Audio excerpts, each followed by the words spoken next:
we'll be doing our first experiment for sensors, where we are using both processing layer and sensor layer together, and we are trying to interact with both of them. Here again, what we are doing is we are using two pins, pin number 2 and pin number 13. Pin number 2 we are using as input, and pin number 13 we are using as output. So to pin number 2 we will connect a switch, and to pin number 13 we will connect an LED. Okay, so pin number 2 will be input and pin number 13 will be output. So we will use pin mode function to set them input and output. If you have missed, I have already told this is a setting that we have to use only once. We don't want to use this setting again and again. So that's why we are writing these two functions in setup function, because setup function runs only once at the startup. When your board is powered, when you power your board, when you provide power to your Arduino Uno, this function runs only once. After that, loop function runs again and again. So in loop function, you can see what I'm doing is I'm using an if statement. So who are not from the programming diagram, if statement is simple like what to do if this condition happen. If this condition happen, do this. If doesn't happen, do that. So if else is very simple. So if after if you have to use a small bracket and digital read 2. So this function is reading an input from pin number 2 and comparing it with 1. It's double equal to, it's not single equal to. So please notice that it is simply comparing it with 1. So if the input from pin number 2 is 1, what it is doing is it is writing pin number 13 as high. By writing pin number 13 as high, what we are doing is LED is on. Okay, so if we press the switch, LED will get on. If switch is not pressed, then digital read function will not give 1. So it will go to the else condition, and in else condition, pin number 13 will be low. Means it will switch off the LED. So it's very simple program where it is detecting the switch state, and based on the switch state, it is glowing the LED. So Mr. Ramesh has, so this is answer to your question that yes, we are using all the sensor. Switch is the first sensor that we are using. Switch is also a sensor because when you use a keypad on your hardware, then keypad acts as a sensor for your Arduino. So let's do this experiment, and I'll type this code in the chat box so that you can copy. Everyone, please follow the chat box so that you can get all the codes here. So this is the code, and we will move to Tinkercad.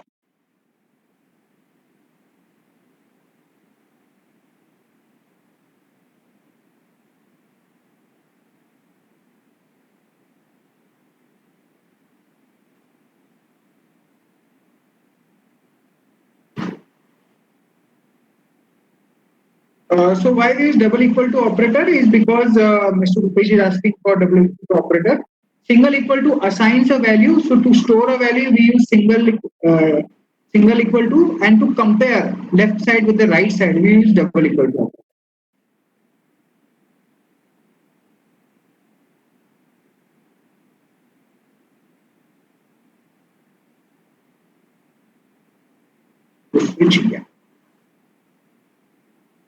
So only to save my time, I'm just using a ready-made circuits here.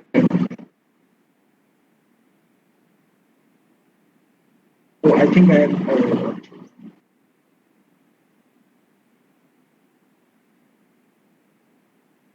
I'm sorry, I think I chose the wrong circuit. Get back.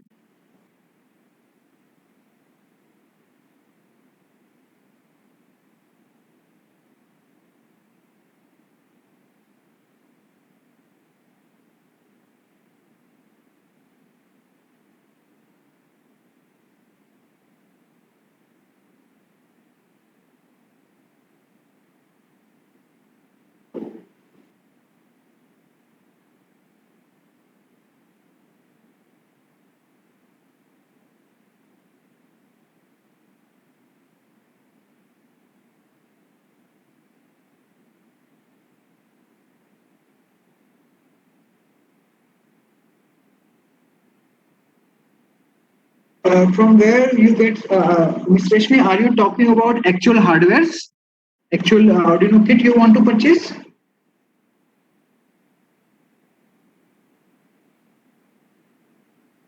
Yeah, so there are many, if many shops, there must be many shops in your city, and all these components are also very easily available on Tinkercad. Sorry, on Amazon. On Amazon, you can buy this component very easily. There are very good starter kits available for Arduino Uno. They are very cheap also, like around in 2500 or 2000 something, you'll get more than 50 sensors. You just go to Amazon. Don't need to. There are a lot of suppliers. Just search in Amazon. Even in Flipkart is there. You'll get a lot of information. Okay. So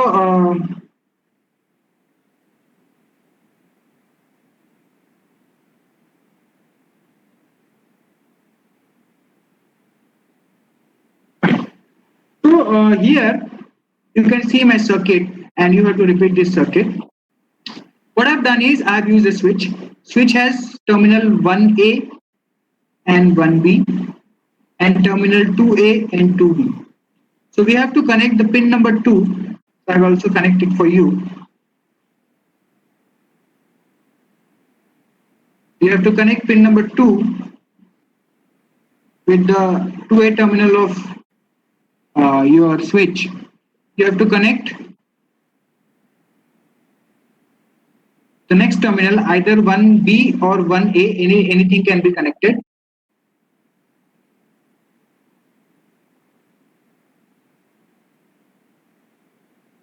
Okay. You have to connect this to the 5-volt supply. Okay, and then you can give it a color. Say I want to give it a red color. So there is a mistake here. I'll just check it. Then you have to take a 10 kilo ohm. You have to take a resistor and change the value to 10 kilo ohm. You have to change the value to 10 kilo ohm. Okay, resistors. So one end of this should be connected to ground, and other end should be connected to this pin.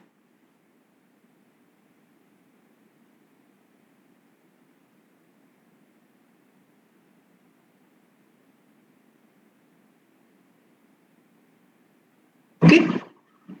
Similarly, you have to take a LED. Positive of the LED can be connected to pin number 13. Negative of the LED can be connected to 100 ohm resistance, and the third pin can be connected. The other end of the resistance can be connected to the ground. Okay. If there are network issues, Mr. Surendra, then you can try restarting your Chrome browser. Sometimes it helps. So by going to the code tab, where you will again have to go from blocks to text, you have to simply paste the code that I have provided. It is better if you can write so that you have understand. When you write code here, and when we run the simulation, okay, so I'm running the simulation for you. If I press the switch, you can see my LED is on. If I remove the switch, LED is off. Press the switch, LED is on. Remove the switch, LED is off. Here it is slightly slow because it is a simulation happening, but in practice it is very fast. Okay? In practice, when you work on a hardware, it's very fast. You can see our Arduino is checking the state of the switch, and based on that state, it is glowing the LED. I'll give you 2 minutes to do this experiment. If you have any doubt, you can ask in the chat box. Those who have done, please also tell that you have done.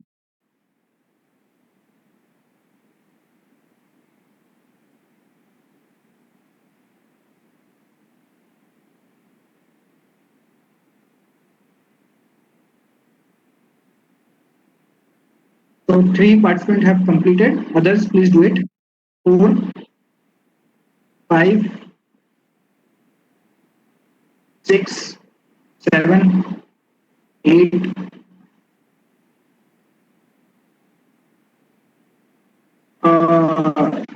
Mr. Vijayan, LED will glow as long as you press the switch. So you will have to keep the mouse clicked. Okay. If you remove your click, it will be off. Okay. So as long as your switch is pressed, the LED will glow. I hope I answered you, Vijayan Sharma. Please tell in the chat box that I have solved your problem. Okay, thank you. Okay, so I think more than 10 people have done.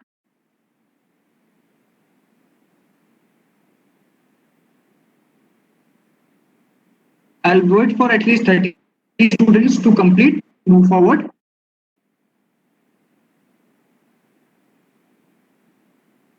Screenshot of all the circuits. Okay, I'll try if it's possible. You anyway, all these videos are uploaded on YouTube, and you should be getting the link. So once you can get all the screenshot from that YouTube. Okay, good question. Mr. Justin has asked why we need to add a register. It's a hardware requirement because if we give a floating input, it creates problem in Arduino. To discuss about floating input will be may take little bit longer time. Means your switch can either give 5 volt or it gives nothing. So when we give nothing to the Arduino, it may behave erratically. So that's why register helps us to give ground all the time. If switch is pressed, it will give one. More than that, maybe we can discuss offline. So what is the practical application of this circuit? So this is the starting point for any hardware that you design where you want to give any switch inputs or you want to use sensors which behave like switch. So for example, there are sensors called limit sensor or limit switch are also known as. So for example, when you use your lift in your buildings and all, so lift are based on limit switches. So there are limit switches at every level. So when lift reaches a level, limit switch is pressed, so the hardware knows that it has reached its level, and then it stops the motion. So that's how this switch is useful in real life.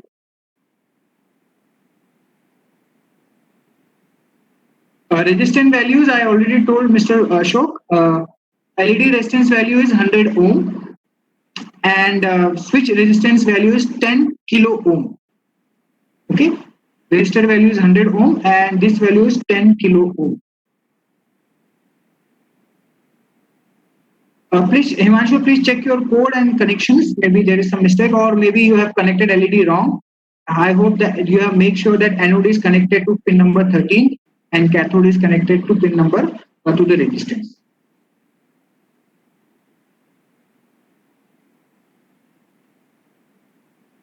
So 1, 2, 3, 4, 5, 6, 7, 10, 11, 12.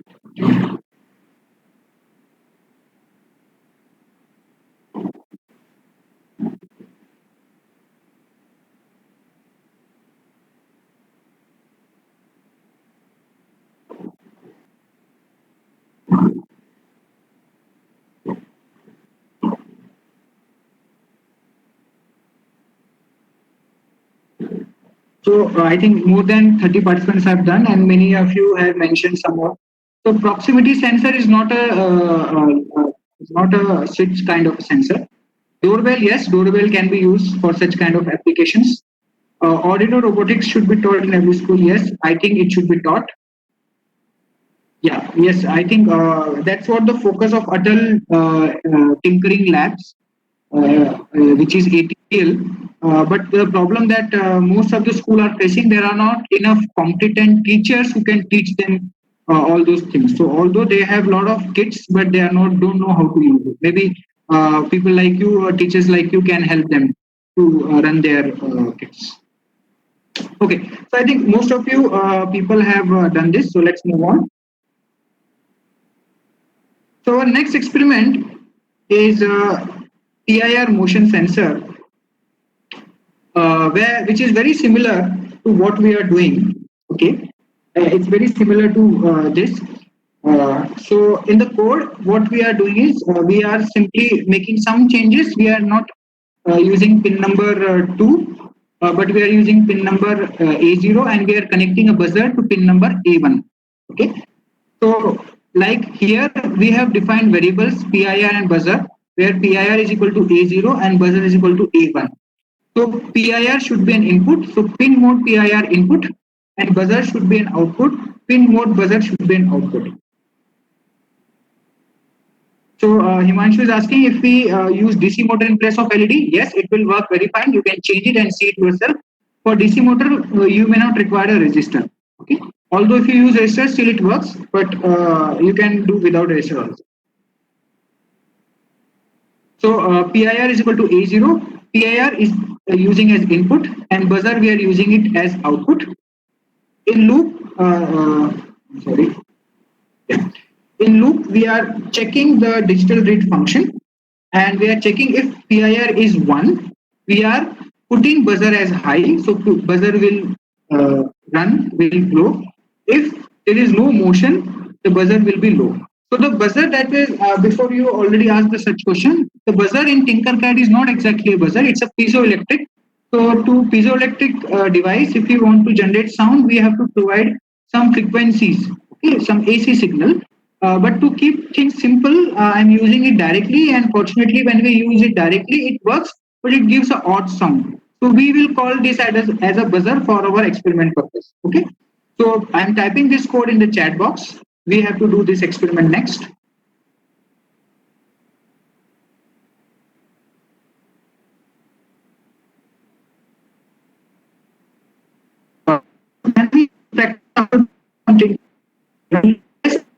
I will not delete all those classrooms for a while because when you do any experiments in my classroom, I get a notification in my classroom that you're doing some work. So I will not delete it. You can very easily do it. The advantage of my classroom is if you have doubt, you can directly reach out to me and ask a doubt. But anyway, you can do without my classroom. You can join on Tinkercad website directly and can do your experiment without my class. I hope I answered Mr. Shrikant.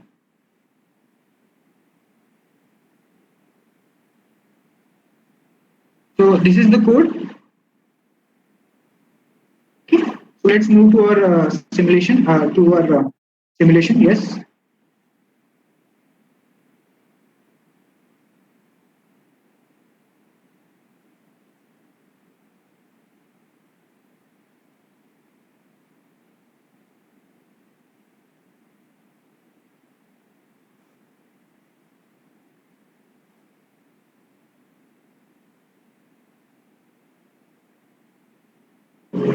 Check.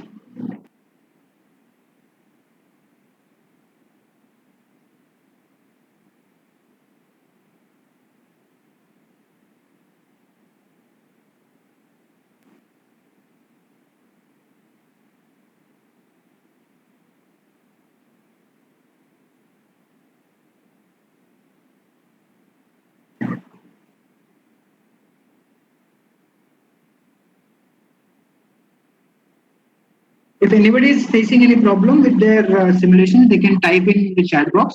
Since many participants are not typing here, so I can at least help you out with any problem that you're facing with the simulations.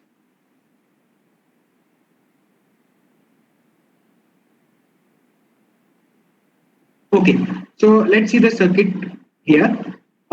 So this is the buzzer or piezo. It's not exactly a buzzer, but it's a piezo. You have to take a piezo, Arduino Uno, and a PIR motion sensor. If these components are not visible to you, you have to click this component tab, and there you may have to select all. Okay, in all you will find all the components. In basics, there are only few components visible. Okay, so please see the connection that we are doing here. Piezo has a positive and negative, so make sure you connect positive of the piezo with A1 pin, and negative of the piezo with the ground pin. A0 to be connected with the signal pin of PIR. The ground pin should be ground, and the 5-volt pin, the power pin of the PIR should be connected to the 5-volt. Now I've connected this in reverse manner because when we run it, the simulations we have to do some simulation below this point. So you can it is preferred that you do it this way only, but you can do it any way possible. So Mr. Chayadevi is asking, kindly tell how to construct the circuit. So I've already told how to construct the circuit. I'm repeating once again. Please take a Arduino Uno, PIR motion sensor, and a piezo sensor. Connect A0 pin of A0 pin of Arduino to the signal pin of PIR sensor. Connect the power pin of PIR sensor to the 5-volt. Connect the ground pin of PIR sensor to the ground. Connect A1 pin to the positive of piezo and connect the negative of piezo to the ground. I hope I answered you, Mr. Hadi.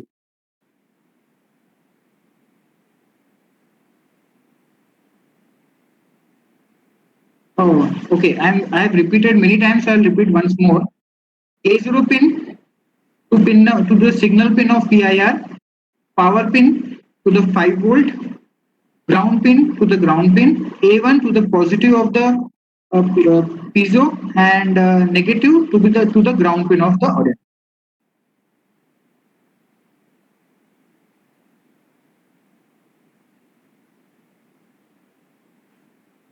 Okay, if you want to rotate, like for example, yes, you might find it difficult to rotate.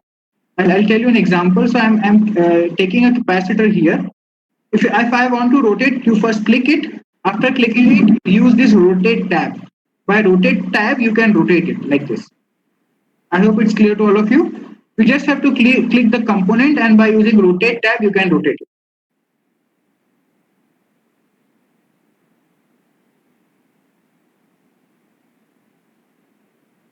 Okay. So now we will go to the code tab. Again, select text because I'm using inbuilt pre-prepared simulation. That's why text is always there. You have to select text every time you go there.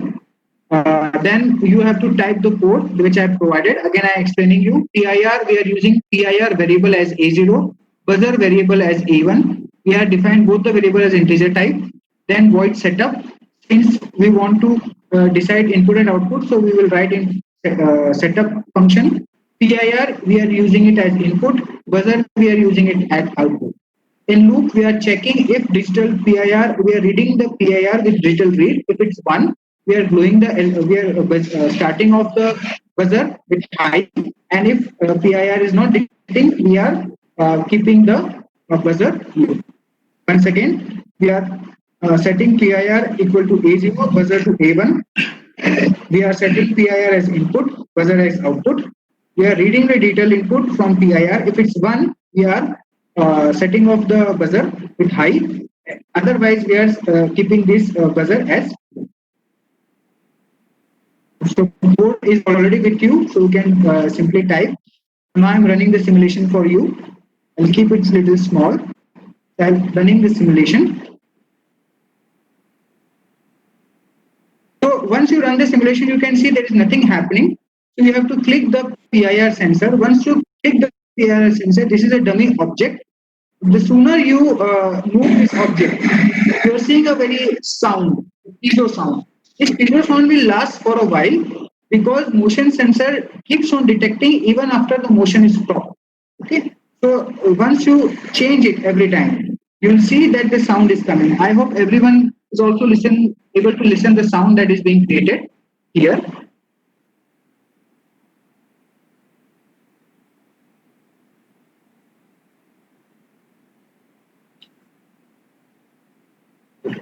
So I will not do it again because this sound create very odd sound. So I give you all of you. I give you again 2 minutes to do this experiment. Those who have done, please type in chat box to let me know that you have done.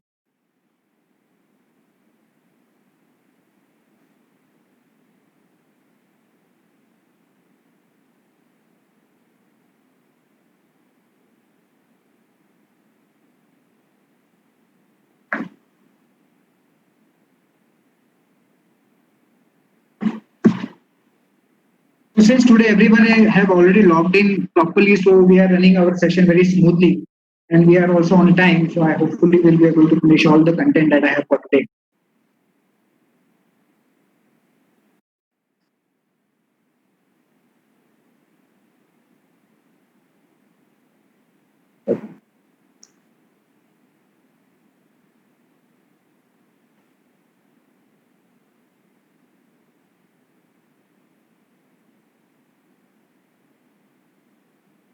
I'm just zooming the connection so that if somebody is still missing with the connection, they can still do it.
I hope everyone is able to do it.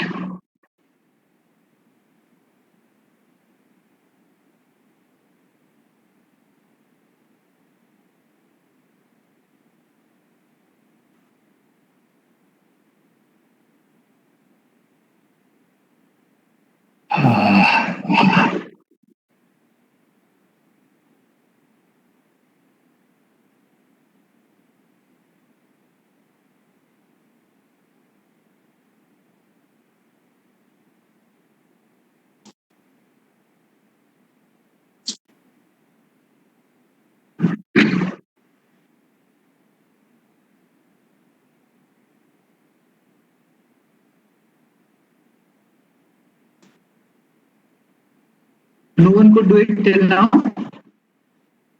Is it a difficult experiment?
Okay. Oh, I think I was missing the messages.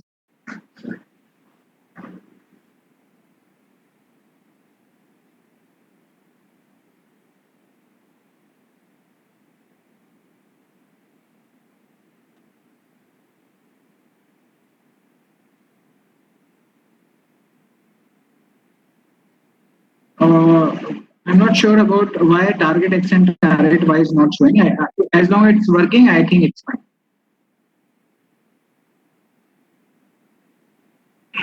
Yeah, thank you, Usha ji. Analog pins are input or output. Analog pins are obviously input pins, Himanshu. I'm sorry, I think I missed the messages. It was not scrolling down, it was just fixed, so I'm reading it now. Himanshu, yes, analog pins are input pins, it is not output pins. I have not much worked on how to set X and Y target. So, Mr. Krishna, I think I will not be able to answer that. Even for this workshop only, I explored this simulation software. We usually do not work much on simulation software. Ground is common for all. There are two grounds, but both the grounds are shorted in internally in. To trigger PIR, you have to first run the simulation and then click the PIR sensor.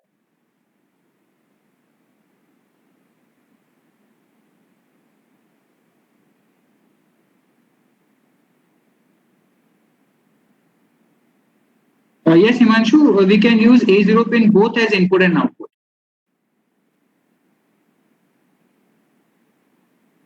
Okay, so reading, Mr. Rohit is asking how to view the sensor specifications. See, sensor specific, there is no fixed way to how to understand a sensor specification. Maybe it's like you start understanding a sensor and then if you understand the specification of one sensor, you get to know how to understand others. So, say for example, we talk about PIR sensor. The parameters that are required to that we need to look is at what voltage range it works, and what distance it covers. Okay, how much distance it covers. We need to read the data sheets and all. Okay, so there is no fixed rule how to understand this sensor specification. But yeah. If you are asking where to find this specification, then there are a lot of data sheet available for all these sensors on internet, and you can find them. Okay, so I think many of you have done. I'm sorry I missed the messages somehow. So I will move forward to our next experiment, which is and reading an analog input from a photo register.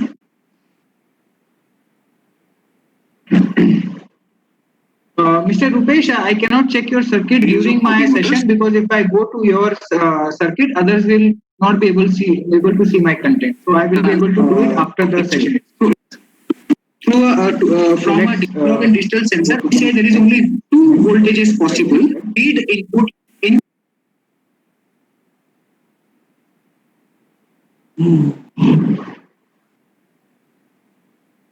Yeah.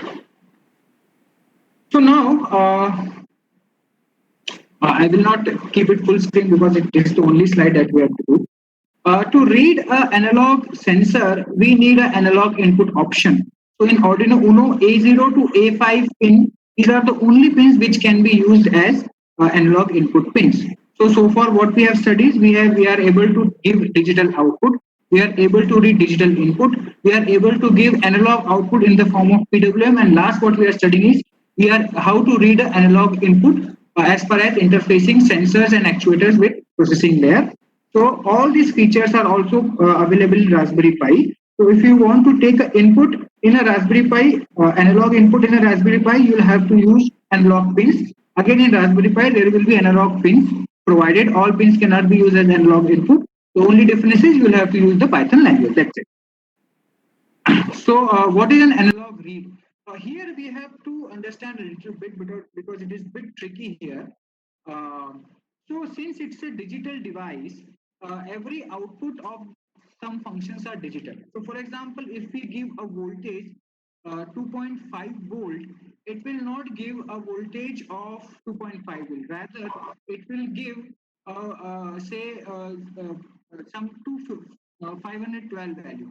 So I'm just typing it in the in this chat box to help you understand. So our Arduino will give value 0 for 0 volt, and it will give value 1023 for what we say 5 volt. If we are giving input as 2.5, we will get 512 value for 2.5 volt. Okay, so this analog read function is used to read the input from pin number A0. Mr. Konni, I've already explained what is the difference between an analog input and digital input many times. Maybe you have missed it, so I request you to please pay proper attention. Analog input is like reading voltages levels like 2.3, 5.3, 0.8, 0.9. These are analog inputs. And if we read only 0 and 5 volt, then this is called a digital. Okay. So what I'm explaining here is how we are using a function in Arduino to read an analog input. So to read an analog input, we need to use an analog read function. Okay. So to read an analog read function, we have to provide which pin we are using. So we can use only A0 to A5 pins. But the output will not be in voltage format. It will be in a typical 0 to 1023 format. Okay. So 0 to 1023 format it will give, where 0 will stand for 0 volt, and 1023 will stand for 5 volt, and 512 will stand for 2.5 volt. Okay. So say for example, we got a random value x from our analog read function, we will need to use a formula to convert it into volt. So what is that formula?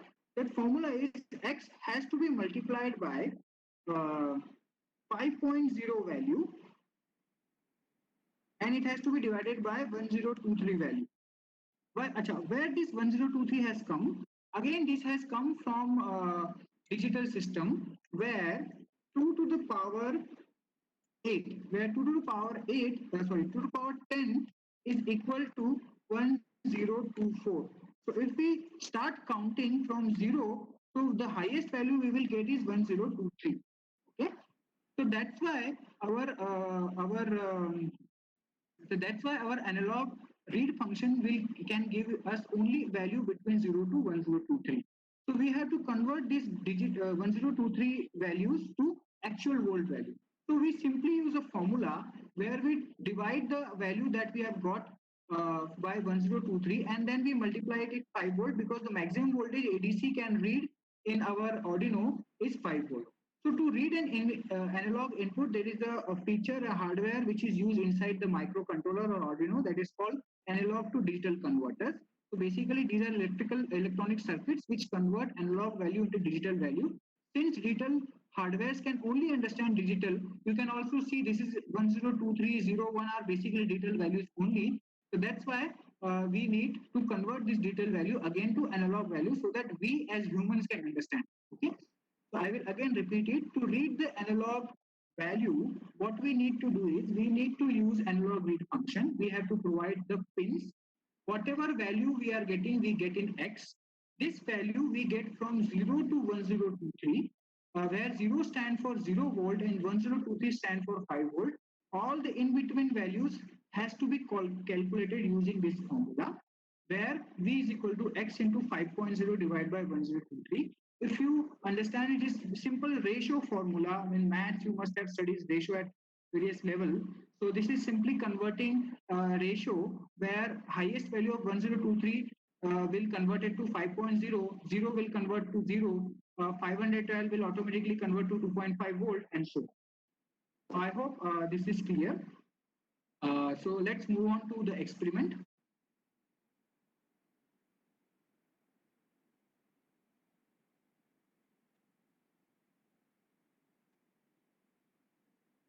I'm sorry, the system is slightly slow because of.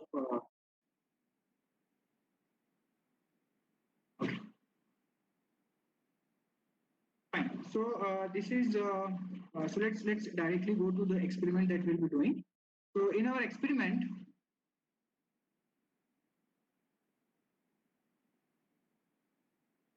we will be using a photoresistor and we will be measuring the temperature. We will be using photoresistor and we will be measuring the voltage value, and that voltage value we will see.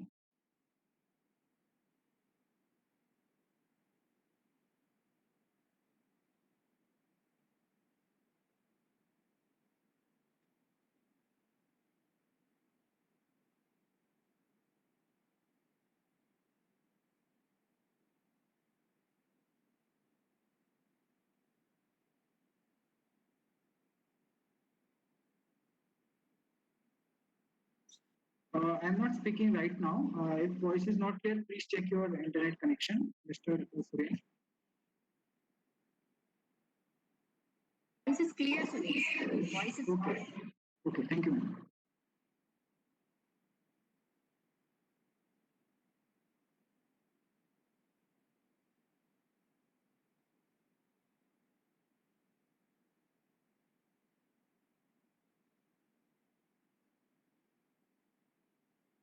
Okay, the meantime my circuit is running.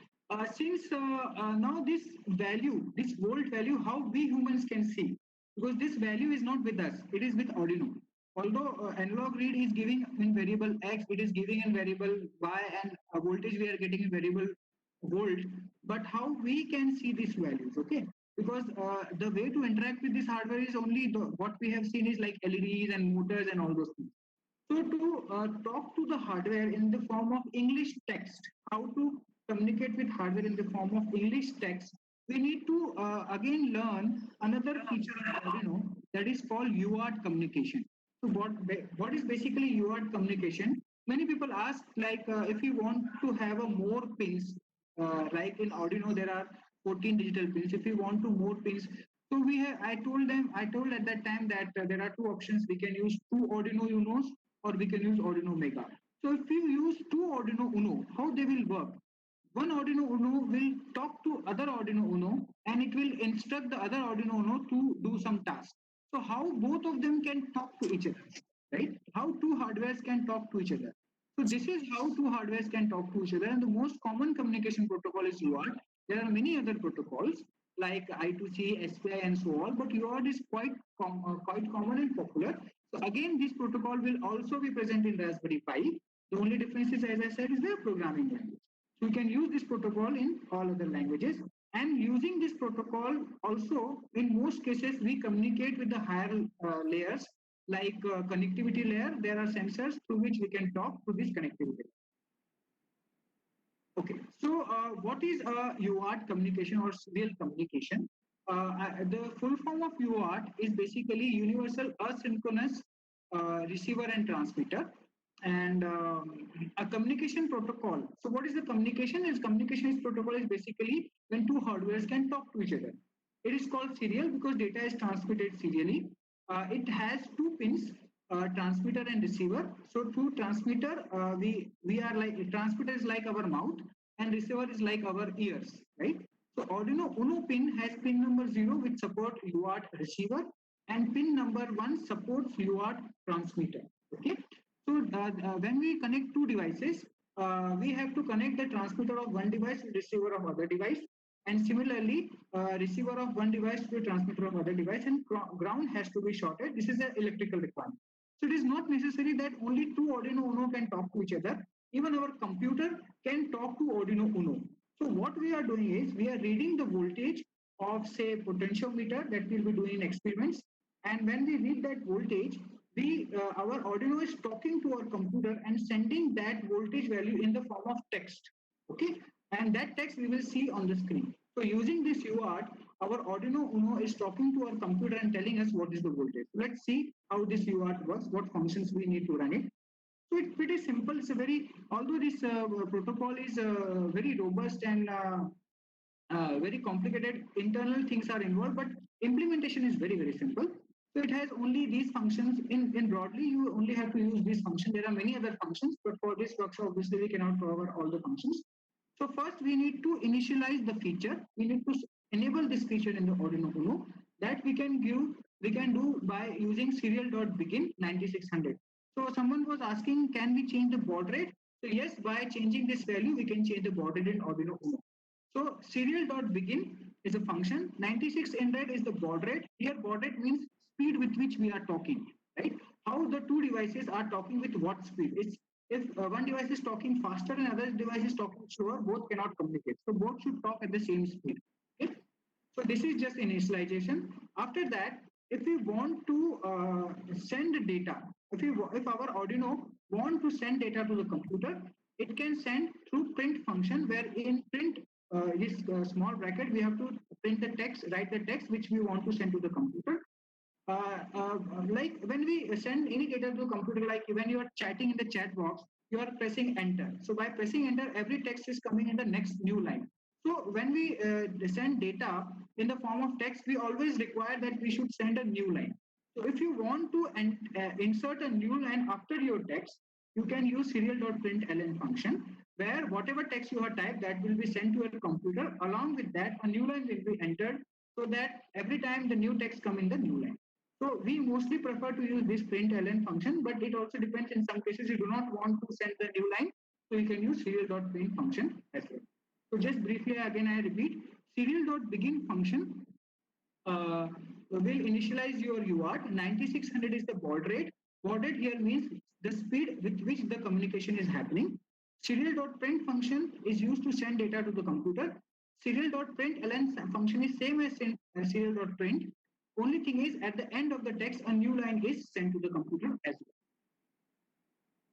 So let us see our the experiment that we are going to do. Here what we are doing is we are simply reading an analog input from a photo register and sending that analog input to the computer. Okay. So I'm just making small changes here. Okay, go ahead.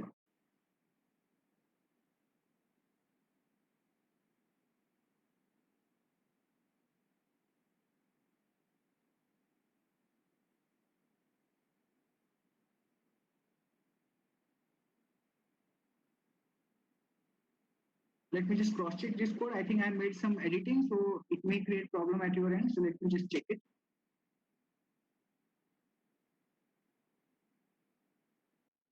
The three parts.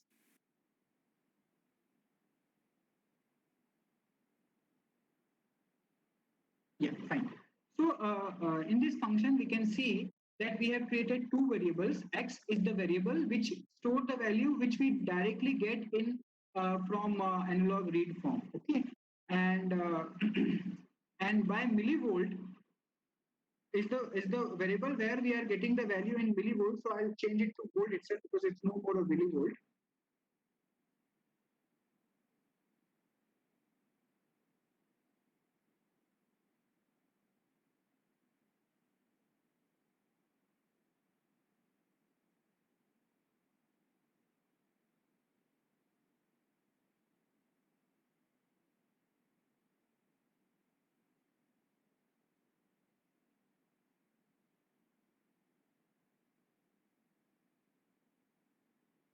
Yeah.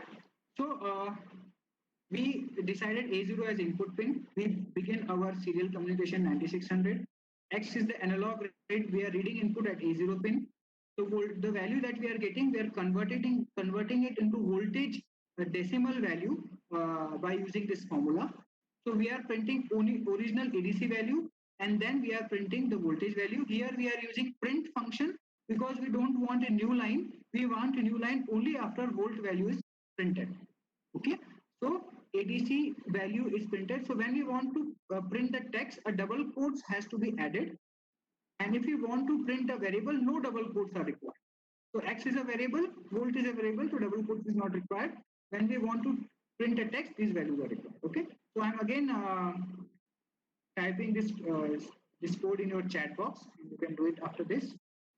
I think I remember I did face some problem while doing this experiment. So if some problem comes, I will rectify. I'll try to rectify it again.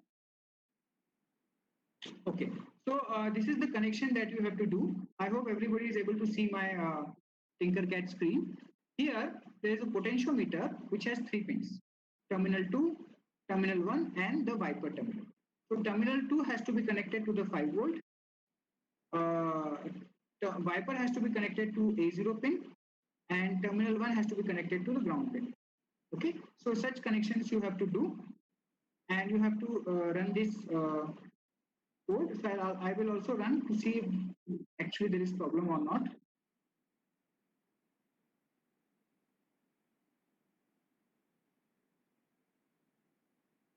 So just for now, I'll just comment this code so that we can use it later also.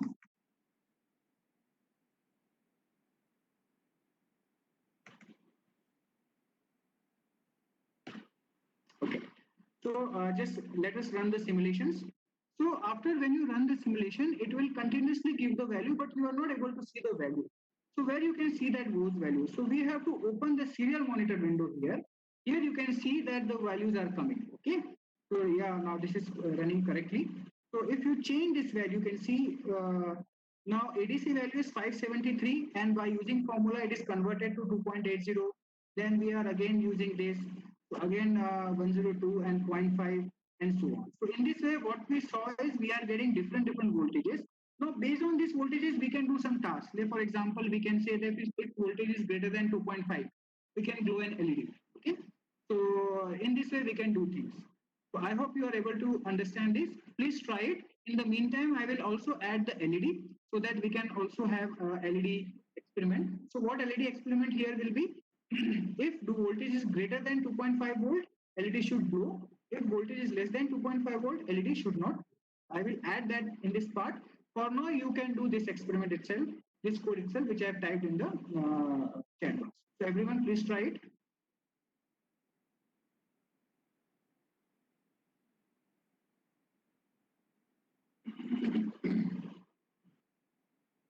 And all those who have done, they can tell me.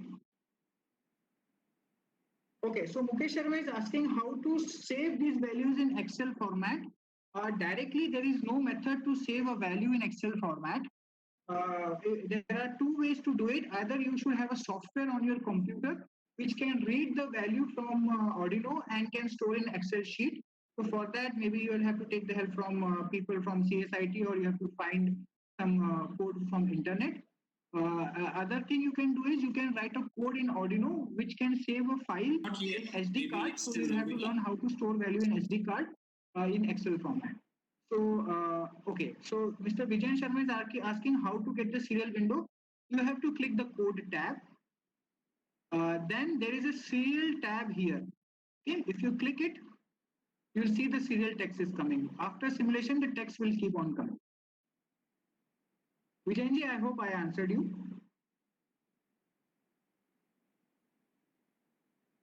Okay, great. So in this code, I'm also again adding if the LED code also.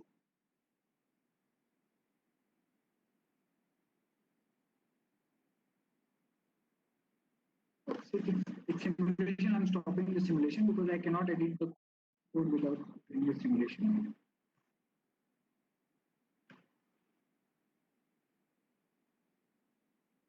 Circuit connection is not visible. Are you able to see my chat box? I guess no.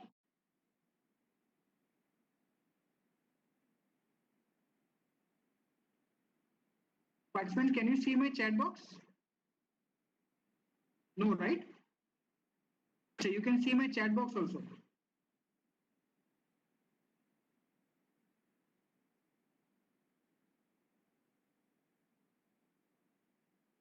Okay, no problem. Please do the experiment.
You have to change this potentiometer to while running. You have to change this potentiometer to get different values.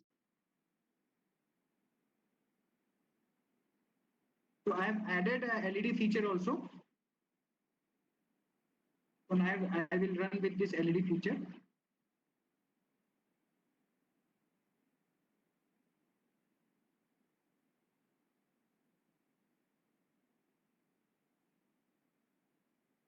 Okay, so now for all the participants, like you can see, if the voltage is greater than 2.5 volt, you will see this LED. This LED, there is an inbuilt LED in Arduino. This also glows, so you don't need to connect the external LED. This is slightly on. So I have made just small changes. I have added a code. I'll share the complete code with you.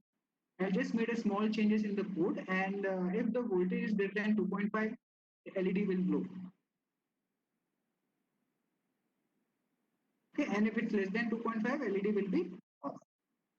You can see this LED is off. In this way, we can do lot many things with this potentiometer.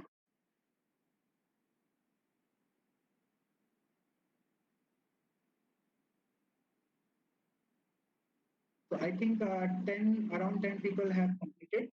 We have a few more experiments to do it, and I know that I'm taking some of your time, but I would prefer that if we complete all of those experiments.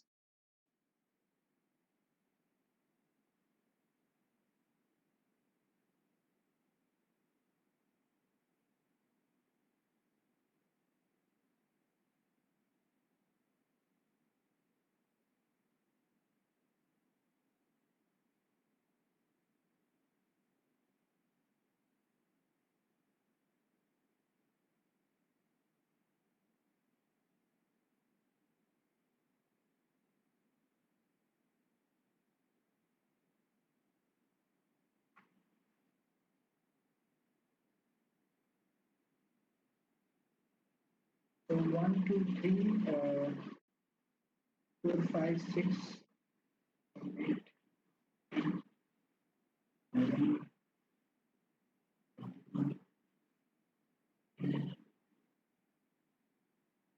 around 20 participants have done.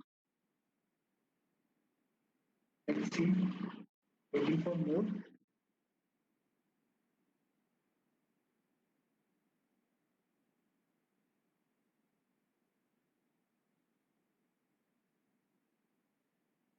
Great, it's good that all of you have done. Fine, so I think many of you have done, and we already are short of time, so I'll move on to the next experiment.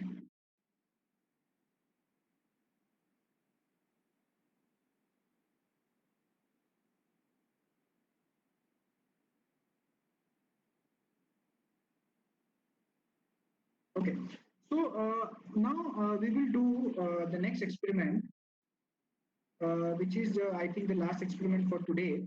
We will measure the temperature using temperature sensor, and we will display the value of temperature sensor in our serial monitor.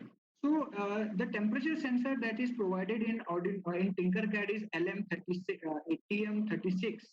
In that, how this sensor works is for minus for zero point 0.5 volt, the temperature is zero, and for I think some 2.5 volt, the temperature is 100. So this is the formula to convert the value, the voltage that we are getting into temperature. I will not go into very detail of how this formula has come. This is available from the data sheet of the temperature sensor. So here the code is very similar to what we already have already done. We are reading the voltage. We are in the form of X. Then we are converting that X to voltage value. We are using a formula. This formula is specific to the type of sensor you are using. Every sensor will have its own formula. That's why I will not get into this formula. So using this formula, we are converting this voltage into temperature, degree Celsius value, and we are displaying that degree Celsius value here in the serial monitor. So just again, I'm explaining the code. We want to display the degree symbol, and degree symbol, you see that there is no degree symbol on your keyboard. That's why we are using degree symbol in the form of number. The number of degree symbol is 176, which is also known as ASCII code. Every character A, B, C, D, X, Y, Z, every key that is there on the keyboard has a ASCII code. So the ASCII code of degree is 176. So we are using a degree variable and storing a value 176 into it. We have defined three variables: float X, volt, and temperature. We have decided A0 as input, serial begin as 9600. Then we are reading the analog input value. We are converting into the voltage. Then we are using this formula to convert into temperature. We are first showing the voltage, and then we are showing the temperature in degrees Celsius. So let's do this experiment. I'm typing this in your chat box.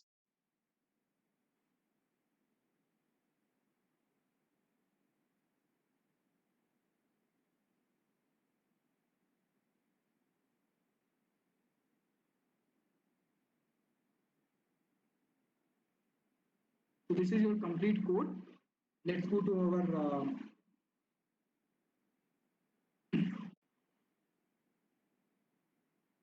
experiment.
So the connection is very simple. You have to use this TMP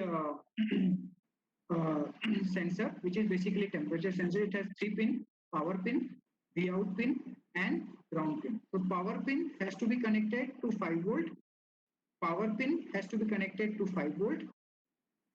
Ground pin has to be connected to the ground pin, and V out pin has to be connected to A0. Again, power pin has to be connected to 5 volt. Ground pin has to be connected to the ground, and V out pin has to be connected to A0. After you do this connection,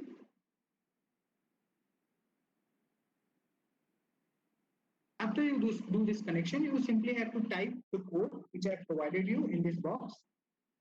And once you type the code, I am just running the simulation.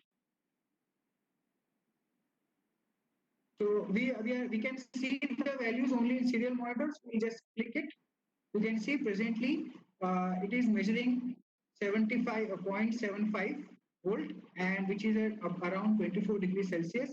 To change the temperature, we will click this TMP, and here with this tab we can go to minimum value. So minimum value here is 40 degree. This sensor can work up to -40 degree, and then we are increasing this -28, and then again 37 degree, and max it can goes up to 124 degree or 125 degree. So in this way we are able to see how for different voltages we are getting different voltages. Okay, so again I give you 2 minutes to do this.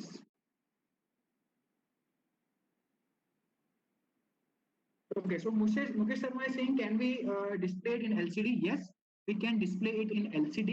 If you have noticed, the function of LCD and UART is pretty same. Serial dot print, if you use instead of serial dot print, we can use LCD dot print. But I have not included this because the connections of LCD is pretty complicated, and being its online platform, and again we are having online, it's I've specifically taken only those circuits which are simple to make. Okay, that's why I have not included LCD. But you can definitely do it on your own for LCD. All those who have done, please let me know. 1, 2, 3, 4 have done. Okay, can you explain the code once? Okay, I'll explain the code once again, Chaya Deviji. What we are doing is we are creating 3 variables: x, volt, millivolt, and temperature. I think there are 4 variables. I don't know how to.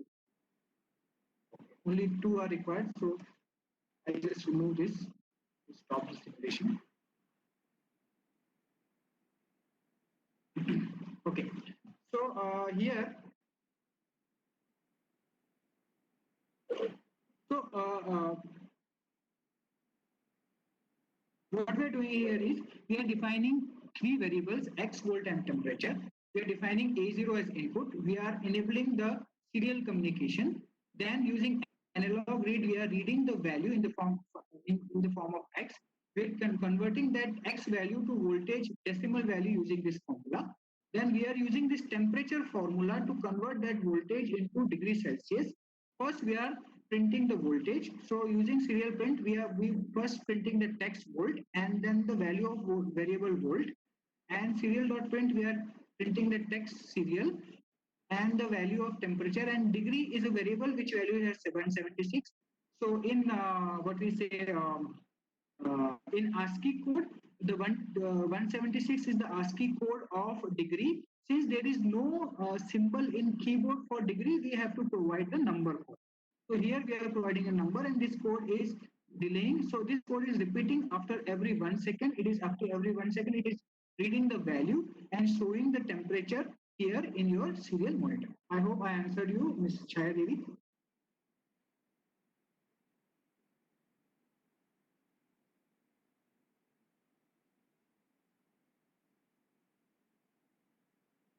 Okay, so this was the last experiment for the today. It's already 4:20, and I have always overshoot it.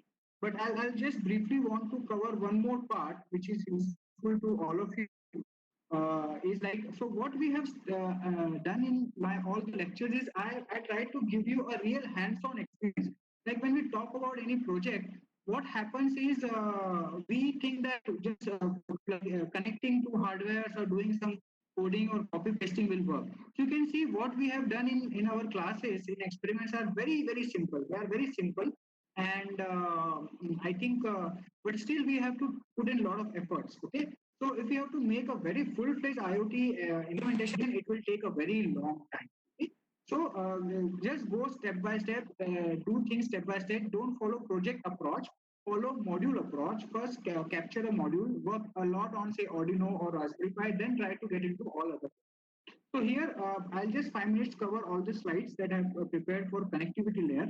The obvious question that rises is once we are done with two layers, sensor and actuator layer and processing layer, how to connect it with the connectivity layer. So again, connectivity layer in most cases is a hardware. It's a kind of a hardware which has a wireless interface. So Arduino can talk to that hardware using UART communication, right? Mostly it is done in UART. Other communications are also there like I2C, but mostly done in UART. So say for example, we have a Wi-Fi module. If we connect the Wi-Fi module with our Arduino Uno through UART communication, our Arduino will instruct to the Wi-Fi module to send that data to the internet. And that's how these all three different layers can act together. Okay, so a brief about connectivity layer is I discussed that the connectivity layer has three types of connectivity: wired, wireless. Again, wireless has two types where direct connectivity is there and indirect connectivity. So for direct connectivity, we have options like Wi-Fi, GPRS, 3G, 4G, 5G, where we are connected to internet directly. For indirect connectivity, we are using some intermediate network, and only one part of that network is connected to the internet. So this is the most popular version because in most cases, WSN and based on LLNs will be used. So WSN is wireless sensor network, and LLNs are low power lossy networks. So how do they work? We discussed about PPT is not visible. I think PPT should be visible to all of you. PPT is visible. Okay. Ms. Ambika, please check. Other can see your internet might be having problems. So direct connectivity is when your hardware is directly connected with internet. So if in our example, if we connect a say Wi-Fi module through UART communication, then our hardware is directly connected to internet through Wi-Fi. If we use a Zigbee module where we are sending data to Zigbee, Zigbee is sending data to another Zigbee, and that another Zigbee is finally sending data to internet, then this is called indirect connectivity. Okay. So indirect connectivity is like this, where we are having a WSN, a wireless sensor network. Only one node of this network is connected to internet. So in most cases, this will be used. Okay. So I already discussed that.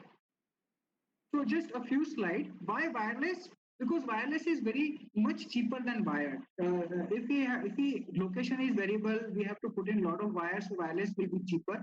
We can easily scale up. Installation is easier. A lot of advantages are there with the wireless. That's why IoT will mostly work on wireless only. So the wireless network, low power network, where very low power devices are being used. So these are three categories: low PAN, LP low PAN, and LP WAN. So first is low power wide personal area network. So when we call personal area network, it is our own personal network. We are free to create our own network, and we are not charged. Okay. So this is usually short range, and it is unlicensed. Means we do not have to pay money to use these features. So for example, Bluetooth, Zigbee, 6LoWPAN, and even Wi-Fi is an example of low power wide personal area network, which is free and we do not need to pay for it. Okay. So second is low power wide local area network. Wide local area network is basically our 2G system, 3G system, and 4G system, where this company have to pay government some royalties, some license fees. So we cannot establish our own 2G system because this system government will ask some payment from our side. And this is medium range, so like our mobile tower will have a range around a few kilometers. Okay, 1 2 kilometers. One mobile tower will not be able to cover whole city. Okay, complete city will not be covered in this second type. In third type, whole city might be covered. Okay, so it's one tower is sufficient to cover the whole city, but obviously data rate will be low. We cannot have a very high data rate in this network, and it is very long range. It may be licensed, it may be unlicensed. It depends what type of technology are you using. So these are the last slides. These local networks are created mostly in two topologies. One is star topology. Star topology is we are connecting the node. A center node is connected to all of them. So Wi-Fi is an example of star topology. Extended star topology is here where main devices are connected, and to the main devices, every other device is connected. Okay. So the important thing is these small nodes and devices are not communicating directly with each other. They have to communicate through your central hub or central device to communicate with each other. This is the mesh topology. In mesh topology, every node is connected to another node, and this makes your communication even robust. Because, say for example, this node fails, and this node want to communicate to gateway, it can communicate through this part, it can communicate to this part, it can communicate through this path. So this node has different ways to communicate. So the term which we use as self-configured is what basically node decide which path it should choose. So we have to develop an algorithm, a protocol where node can themselves decide how to choose which path and how to connect themselves. So this is what self-configuration means. And in connectivity layer, this OSI model and TCP/IP model is very important, but it will obviously take very long time. So I will not cover this part. So this is what I wanted to cover for today. I'll just take a few questions because I've taken too much of time. If you have questions, I'm very happy to take them. Okay, so Chaya Devi wanted to know that you wanted more information on WSN. I think I'm not able to do quite justice with WSN. Maybe in future session we can talk. Maybe you can reach out offline. I'll help you out with good content. Yes, any other question? Please type in the chat box. Or I think everybody want to leave because it's already a lot of time.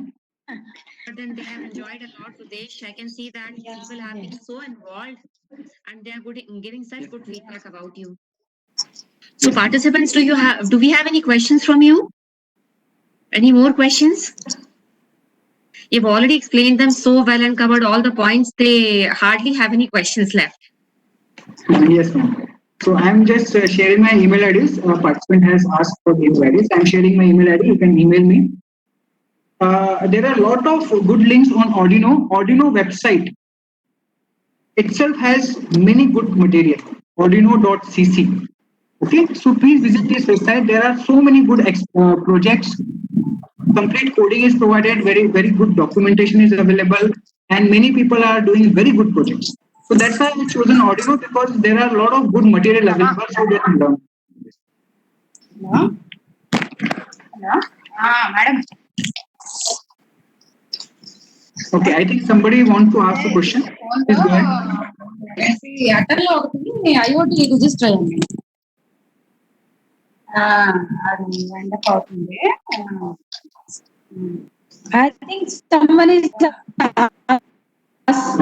not asking you, they are talking Mute the mic. Okay, I think there is no more question, Priyanka ma'am, and it's already a lot of time. So I hand over to you, and thank you so much for giving this opportunity. I'm really Thank you so much, Sudesh. by teaching also we learn a lot of things. So it's always a mutual learning involved. And it is so wonderful to have you always Thank you with so us. I mean, like it is such good hands-on session that you arrange. We can always rely on you for this. Thank you so much, and you keep the participants so involved.